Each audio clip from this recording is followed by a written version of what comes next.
दी knowledge show में। तो दोस्तों, पिछले 12 घंटों में श्रीलंका के अंदर वो हो चुका है जिसकी उम्मीद सबको थी।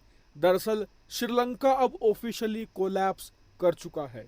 श्रीलंका पूरी तरीके से तबाह हो चुका है, क्योंकि जो आखिरी किला सरकार का बचा हुआ था, प्रदर्शनकारियों ने उसे ध्वस्त कर दिया है। दरअसल श्रीलंका की सबसे ज्यादा सिक्योर्ड जगह, यानी कि श्रीलंका के प्रधानमंत्री का जो कार्यालय था, वहां पर अब प्रदर्शनकारियों का कब्जा है। और आप देख भी सकते हैं कि श्रीलंका के प्रदर्शनकारी किस तरीके से बिल्डिंग पर चढ़े हुए हैं, नारेबाजी कर रहे हैं, सरकार के खिलाफ मुखालफत कर रहे हैं। लेकिन बात यहीं तक सीमित नहीं है। दरअसल अब से कुछ घंटे पहले ऐसी वीडियो और फुटेज निकलकर सामने आई है जिसमें साफ दिख रहा है कि श्रीलंका के प्रदर्शनकारियों ने देश भर के सरकारी और प्राइवेट जितने भी न्यूज चैनल्स थे, उन सब पर कब्जा कर लिया है। और वहां पर वो अपने आप को ही ब्रॉडकास्ट कर रहे हैं, स्पीच दे रहे हैं और अपनी बातें देश के सामने रख रहे हैं। और बात यहीं तक नहीं रुकी। दरअसल अब प्रदर्शनकारी अपनी संसद तक मार्च कर रहे हैं और वहां पर बहुत ही हैवी मिलिट्री डिप्लॉय है। और कहा जा रहा है कि सेना और जनता के बीच में टकराव होने की पूरी संभावना है, जो कई और इलाकों में हो भी रहा है ऑलरेडी।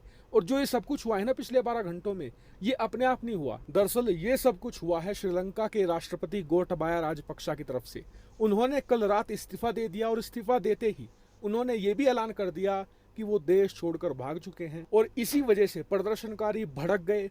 उनका ये कहना है कि जो श्रीलंका के राष्ट्रपति हैं गोटाबाया राजपक्षा, ये श्रीलंका की दौलत लूट कर विदेश भाग गए हैं। इन्हें देश छोड़कर नहीं जाना चाहिए था, देश में ही रहना चाहिए था और कानूनी कार्रवाई का सामना करना चाहिए था। और अब क्योंकि ये देश छोड़कर भाग चुके हैं, इसका मतलब साफ है कि ये दौलत लूट कर भागे हैं। ये बेईमान लोग थे, क्योंकि अगर ईमानदार होते तो देश में ही टिके रहते। और इसी बात से जनता भड़क गई है। और इस समय चाहे पक्ष का नेता हो, विपक्ष का नेता हो, सब पर श्रीलंका की जनता चढ़ी हुई है। वहीं आपको बता दूं कि इस मौके का फायदा भारत विरोधी ताकतों ने खूब उठाने की कोशिश करी। कल रात से ही ये अफवाह उड़ानी शुरू कर दी कि जो गोटाबाया राजपक्षा है वो श्रीलंका छोड़कर भागे हैं ना, तो उनके इस काम में भारत ने उनका बहुत बड़ा साथ दिया है। और जो भारत विरोधी ताकतें थी वो श्रीलंका में यही नैरेटिव फैलाना चाह रही थी। क्यों? क्योंकि पिछले कुछ महीनों में भारत ने श्रीलंका की खूब मदद करी है। श्रीलंका की जनता की आंखों में इस समय भारत हीरो है, क्योंकि पैसा हमने दिया है, खाने पीने की चीजें दी हैं, पेट्रोल डीजल तमाम चीजें हमने प्रोवाइड कराई है और अब भी दे रहे हैं। और इससे भारत की छवि श्रीलंका में बहुत बेहतर हुई है। तो इसी छवि को तहस नहस करने के लिए ये प्रोपेगेंडा फैलाया गया था। हालांकि बाद में सच्चाई सबके सामने आ गई। स्क्रीन पर आप देख भी सकते हैं, श्रीलंका की वायुसेना ने खुद दुनिया के सामने कबूल कर लिया कि जो हमारे राष्ट्रपति हैं वो हमारे खुद के वायुसेना के प्लेन में देश छोड़कर भागे हैं और भारत नहीं गए, वो गए हैं मालदीव। और मालदीव के बाद अब वो जाएंगे सिंगापुर। क्यों?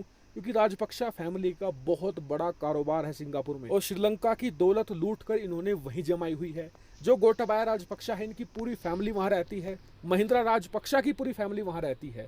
ऐसे में ये पूरी फैमिली अब वहां पर सेटल हो जाएगी श्रीलंका को बर्बाद करने के बाद। हालांकि अब देखने वाली बात ये होगी कि श्रीलंका दोबारा फिर से कैसे खड़ा होगा, क्योंकि अब श्रीलंका एक ऐसे अंधकार में जा चुका है जिसका कोई अंत नहीं है। क्योंकि अगर वहां पर विपक्ष भी होता ना, तो होता ये कि गोटाबाया राजपक्षा देश छोड़कर भाग जाते, सत्ता विपक्ष के हाथ में आ जाती, मामला धीरे धीरे संभलने लगता। लेकिन यहाँ तो जनता ने सत्ता पक्ष के साथ साथ विपक्ष को भी उखाड़ कर फेंक दिया है। ऐसे में अब देखने वाली बात यह होगी कि इस मुश्किल घड़ी में कौन श्रीलंका को संभालने के लिए आगे आता है। हालांकि आप लोग मुझे कमेंट करके जरूर बताएगा। फिलहाल इस वीडियो में इतना ही। Thank you very much for watching video.